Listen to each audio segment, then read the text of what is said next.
Welcome to the Soulful CXO, where we discuss leadership principles, core values, health, wellness, and resiliency. I'm Dr. Rebecca Wynn, the founder and the host of the show. Do you have a topic or guest you would like to be featured on the show? Would you like to be a sponsor? Please reach out to me on LinkedIn or email me at rebecca@soulfulcxo.com. Please go to our partner, Cybersecurity Tribe, for weekly show recaps and other resources. Listen and subscribe on your favorite podcast app. Now sit back and enjoy the show. Welcome to the Soulful CXO. I am your host, Dr. Rebecca Wynn, and we are so pleased to have with us today Theresa Grafenstine. She is the Global Chief Auditor Technology for Citi, where she's responsible for leading audits covering infrastructure, cybersecurity, business continuity, crisis management, and technology across all their platforms globally. The prior positions included Managing Director of Deloitte's Risk and Financial Advisory Practice. And where I first met her, she served as 8 years as appointed Inspector General for the U.S. House of Representatives. She served the industry through many roles. Some of her leadership roles include ISACA's Global Chair and is a member of the AICPA Board of Directors. Some of her many awards includes the 2021 Security Magazine Top Security Professionals, 2019 Institute of Auditors. It's one of the top 10 audit thought leaders of the decade. She was inducted into their Hall of Distinguished Audit Practitioners, great honor. FedScoop's Golden Gov Federal Executive of the Year, and that's just to name just a few. Besides being a certified public accountant, she is a CISSP. She is a certified internal auditor. She is a certified information systems security auditor, systems auditor, CISA, and she's got her CRISC, like myself, and certified in governance of enterprise IT. So she's got the whole gamut of CPA to technology certifications. Terry, it's great to see you again. Welcome to the show. Great to see you as well. And thank you for asking me to be on. Now, Terry, one of the things is you're an anomaly a little bit. You're a CPA who then crossed over in technology. And a lot of times CPAs are like, I don't want anything to do with technology. How did that even come that you found yourself kind of like straddling that fence and coming back and forth into technology and CPA and being a great auditor on both sides? Yeah, definitely. So it's actually a funny story. So at the time when I made that leap, I was at the U.S. House of Representatives and Inspector General's office, and I was probably like a senior auditor level. And so there was this thing, and the youngsters are all cringe, like Y2K. There's this thing that they called Y2K. It also dates me. But Y2K, at the time, we were all really afraid about it. And it was like, what's going to happen? And are all the planes going to stop? They're going to crash out of the air, or our water treatment facilities stop working. And when I was working at the House, they also had concerns. At the time, I think it was Republican controlled. And so a lot of Democrats were concerned. It's like, okay, if this is Republican controlled, is there a possibility that the one party can fix the system so that they benefit, but the other side doesn't get the Y2K fixes? And it was like, can that even be possible? And so anyway, they put me in charge of this project to look at that. So it was very political looking. I was nonpartisan, but very political looking. Are people being treated fairly? But as I got into it, at the time I was a CPA and more of a financial statement type of person. But when I thought about how cool is, it's risky, but how cool is that this software bug could potentially bring down society as we know it? And so it really just thought, I got to do this. And so honestly, that was the hard shift when I went over to the IT side of the house, and I picked up the CISA certification, and I just sort of immersed myself from there and just decided that was the new me.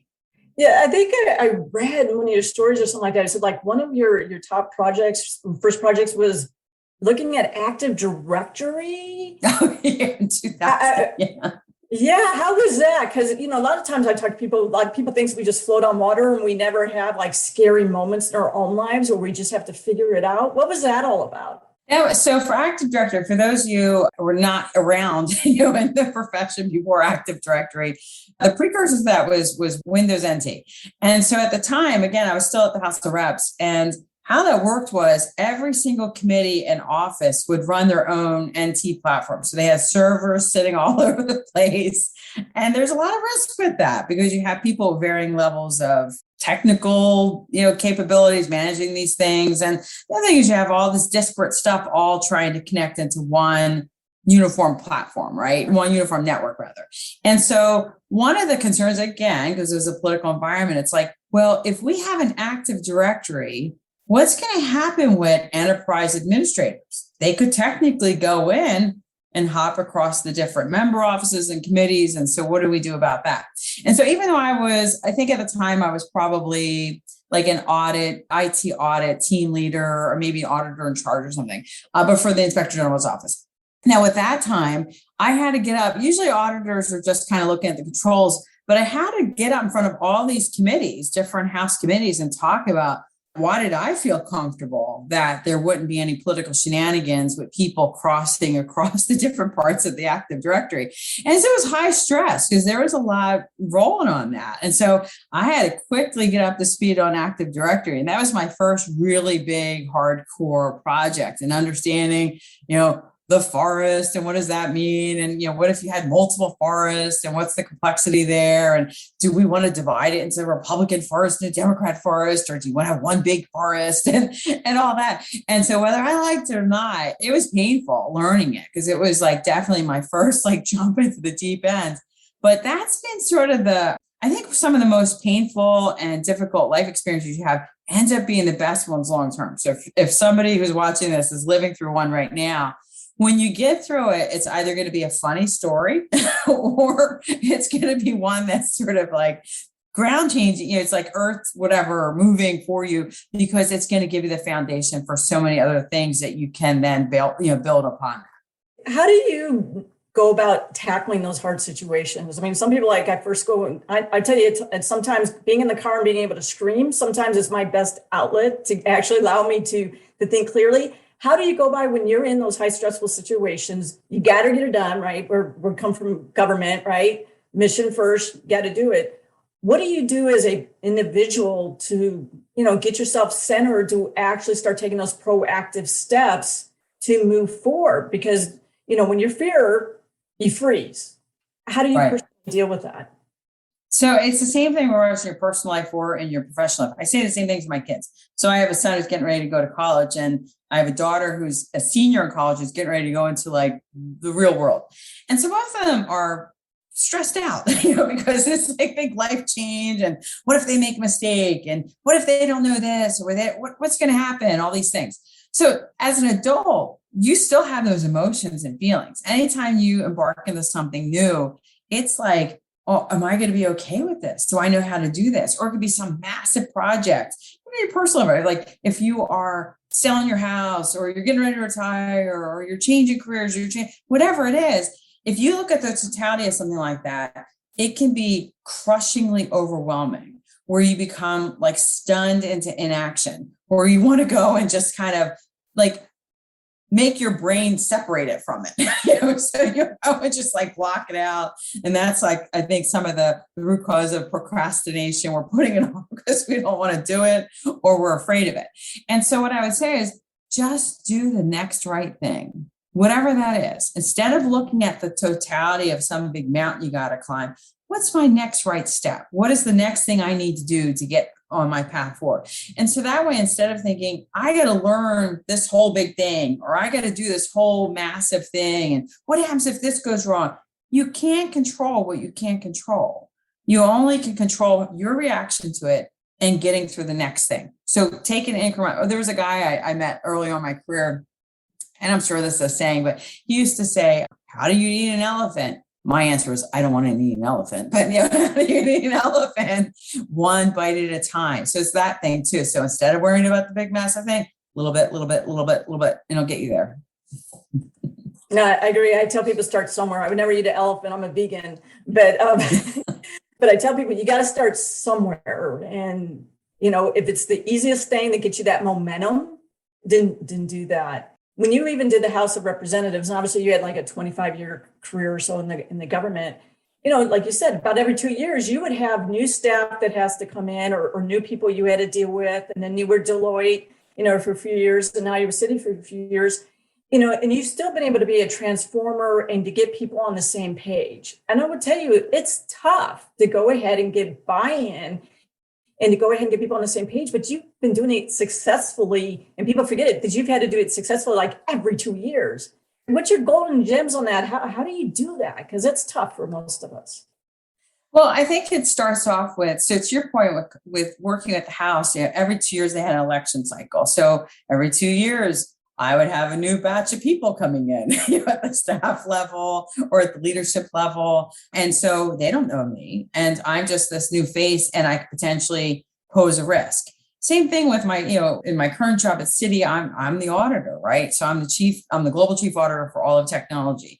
And so as I'm meeting people, I'm a new face. They don't know who I am. And same thing at Deloitte, I'd go into clients and recommend they do this or that. Again, they don't know me. So I think what it all comes down to is you can be the smartest person in the room, but if you don't have interpersonal skills and the ability to make relationships, it's almost a waste.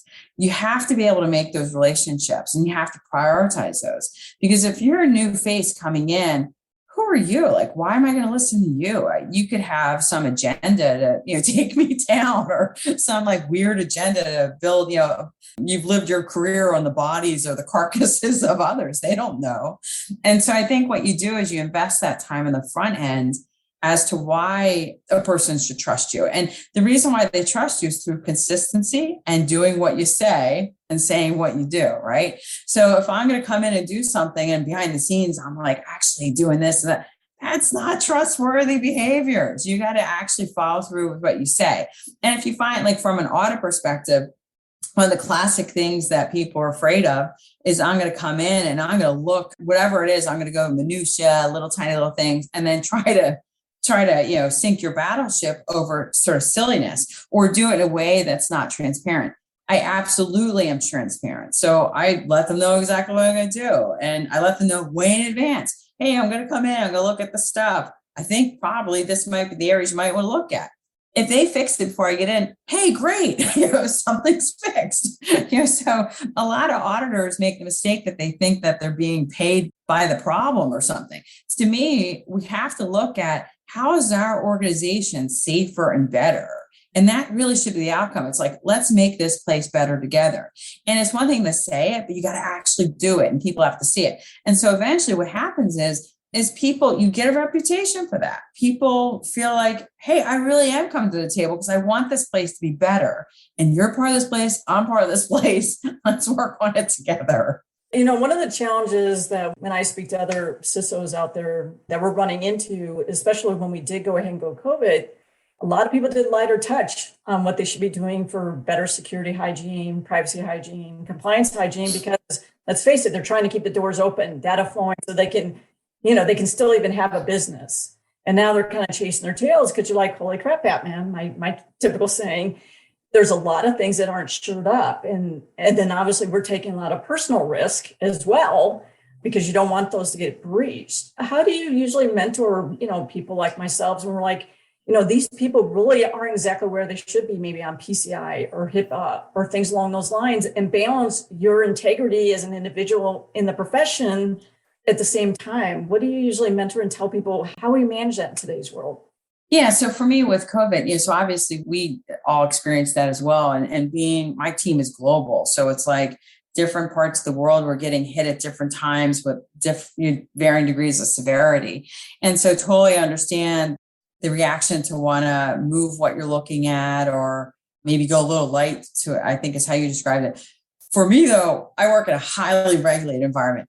Going light is not an option, so I had to, I still had to do what I had to do. But what I could do is I took a step back and looked at my audit portfolio and thought, okay, I know that because one of the things I audit is crisis management. Well, guess what the crisis management folks were doing in March of 2020 and the first quarter of 2020. They're hardcore living the crisis. They're living that crisis. And for me to go in and audit their crisis management governance process right as they're literally in a worldwide crisis, probably not a smart thing. I don't see that as going light though. I see that as looking at the situation and saying, is doing my audit right now adding risk, or is it going to help reduce risk? And doing it right then would have added risk. Now I had to go through and justify what my rationale was, and I couldn't put it off into perpetuity. But looking at it and saying, what's reasonable? How can I move this so that way I'm not adding risk, but I'm still doing my job? And so the other thing I would say is that as an auditor, And even security professionals, we all get pressured at some point by somebody saying, you guys, like, you want me to do all the, like, if you're a security person, you really want me to do this extra security thing. And do you understand how I got to get my job done? And you security people are such a risk to me. Or auditors, like, coming in and auditing this, it's like, I have all these really important things to do. And if you come and audit this, you're going to ruin the world. I mean, and the thing is, it's like, and the first reaction is, it's like, I don't want to be the person who ruins the world. I don't want to be that person. I want to be liked. I want people to like me. But at the end of the day, it's like, our job is not necessarily to be liked. We got to do what's right. But you have to balance that. We don't want to be zealots. We don't want to cloak ourselves in this like thing where, oh, this is the right thing. No, sometimes gray. The world is about gray. But you have to look at it in terms of you got to do what's right. And you have to, at the end of the day, for me, I have a moral compass, and I got to be able to live with myself, and I got to make sure that I am doing the right thing, but also looking at the other person's perspective and saying, okay, is there anything that we can do that still keeps us all on the right path, but that is sort of, acknowledges the very real business types of responsibilities that the other side has? And can we strike a balance? Can we move things a month? Can we scope this part out and maybe look at it in 2 months? Or, a lot of it's about how you scope things and the timing of things. So that way you're not crushing your organization, but you're still doing the right thing. Yeah, I know one of the things I needed to do is I really had to go to our top customers and saying, hey, I got people like running for the buses or whatever to get out of the buildings globally. There's an additional risk that you're going to have to accept for a short period of time. And this is how I'm doing the mindful the best I possibly can. But I got you have a lot more, but I had 10,000 satellite offices overnight. I mean, it's really hard to kind of be a ghost in everybody's, place to go ahead and see how they're doing. When you have those conversations with executives, people talk about, do you do a 15, bullet point? Do you 15 pages, do 175 pages? Do you do 1 page to go ahead and communicate? Have you found over time a way to communicate really what the security risk posture is to the organization, even from an audit perspective, an effective way to actually communicate that effectively to the executives? Have you found any golden nuggets that way? Because we're all looking for them. Yeah, sure. That's a great question. I would say that with most really senior executives, bottom line up front, just tell me what the answer is. Like, I know when somebody's briefing me and it's like, they think they're going to tell me a mystery novel, and at the end, they're going to tell me the butler did it. It's like, just tell me right now, did the butler do it? We can go chase him down, together. But a lot of times they want to tell you, security people and auditors are very similar. They want to show you all the great work they did. So they want to show you 10,000 pages, bullets and sub-bullets and appendices and supporting spreadsheets and whatever. And it's like, and because that's what's meaningful to them. They want to show you that they did the work and that's really data driven, which I respect, because we want people in those roles who are driven by data and who've done the work and stuff. But you got to be able to summarize it. So that way you're telling your stakeholder, your very senior person, that this is what they got to worry about. And this is either how we're fixing it or how I need their help. What's their decision? What's their role in this? And if there are a lot of senior stakeholders who want to drill into the detail. And so if you have that in your back pocket and say, okay, let's go through it.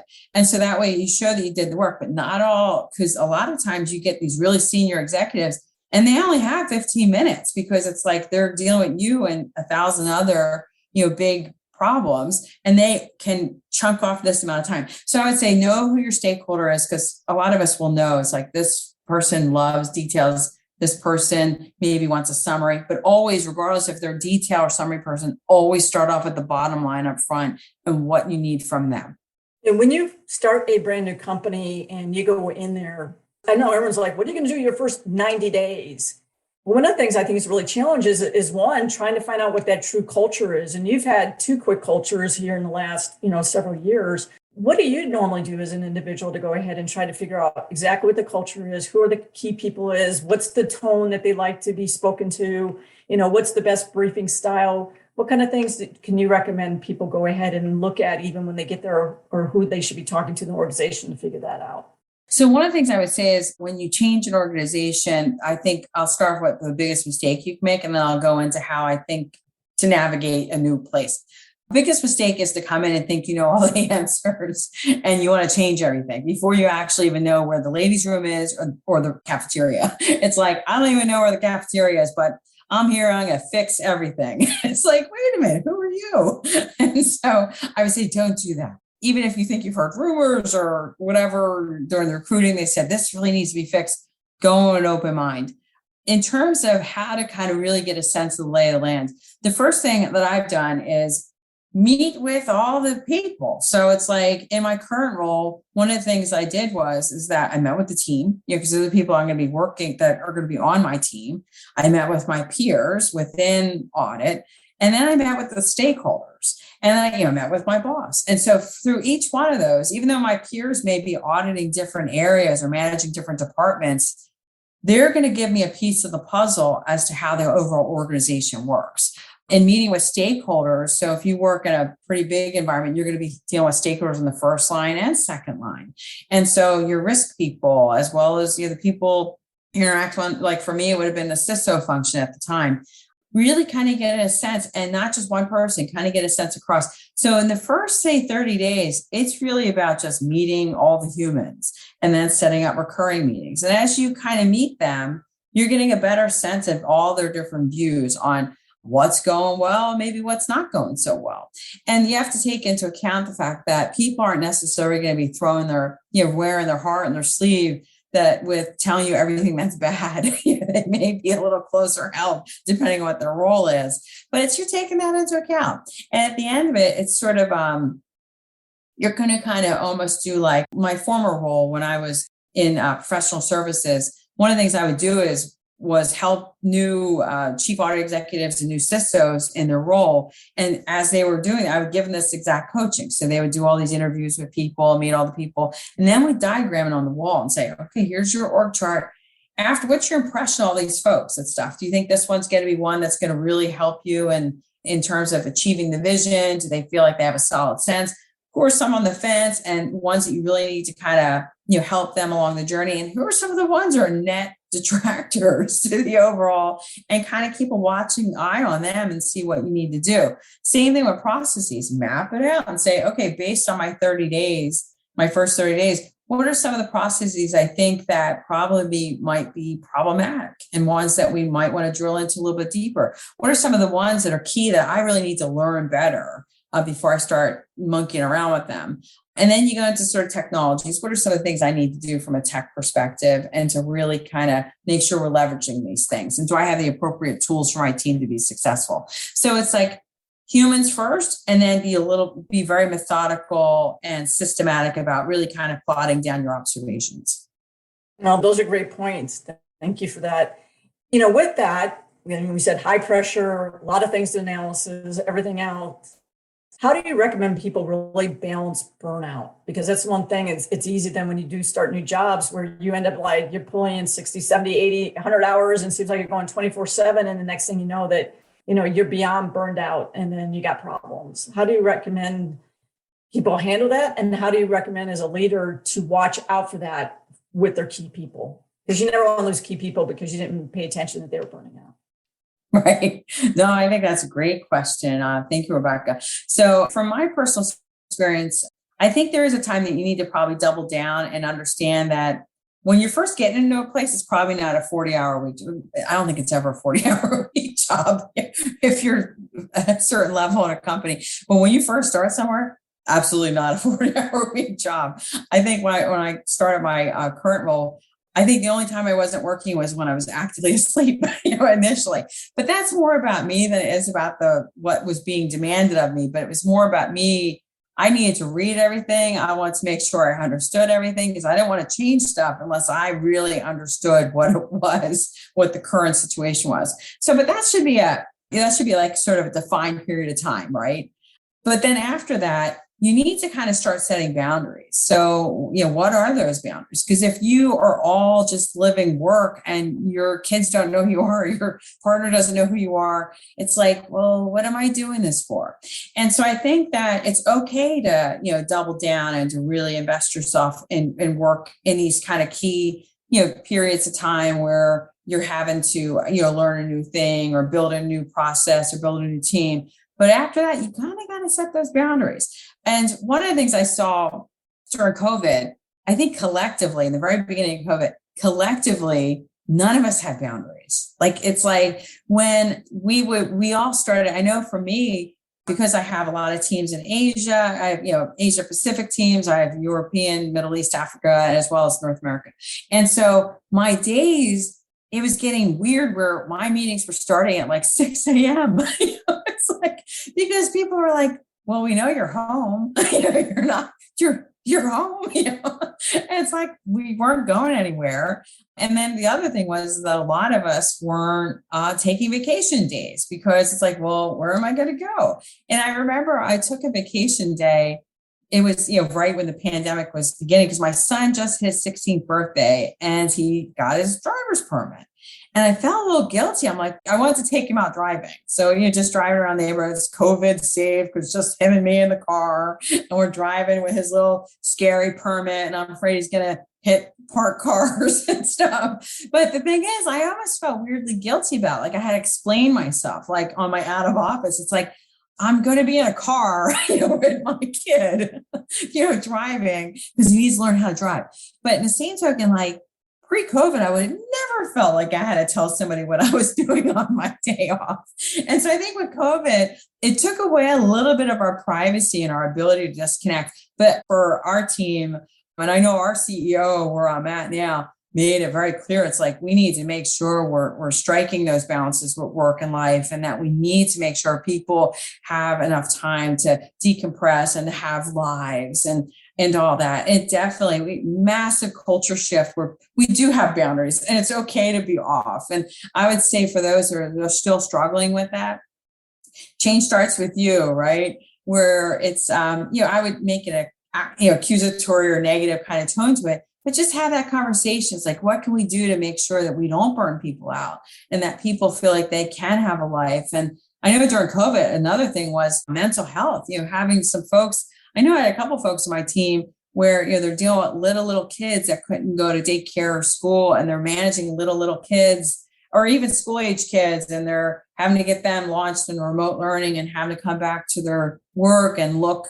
presentable, but they're frazzled and stuff. And just, if you see that on your team, it's like, they're a human being, and just like talk to them and make sure that they're okay. Because if they're feeling isolated and alone, it's like, they're not going to bring their best, right? But as a human, you should care about that. And, I would just say, make sure that you're on the lookout for that and helping each other.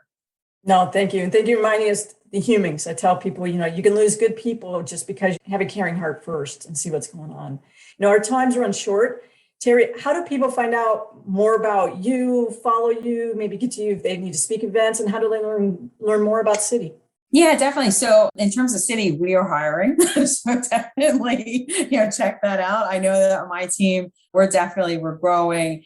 When I started my role as Global Chief Auditor for Technology, we were at like 195 right now, up to over 300. And so it's like, we're growing. Apply. In terms of reaching out to me, LinkedIn, send me a note on LinkedIn. And I really do. I don't necessarily look at it real time, but if somebody, I try to go through all the messages and stuff, me personally. And so send me something on LinkedIn if you want to reach out, and, we'll try to connect. Terry, thank you for being on the show. You are a soulful CXO. Thank you very much.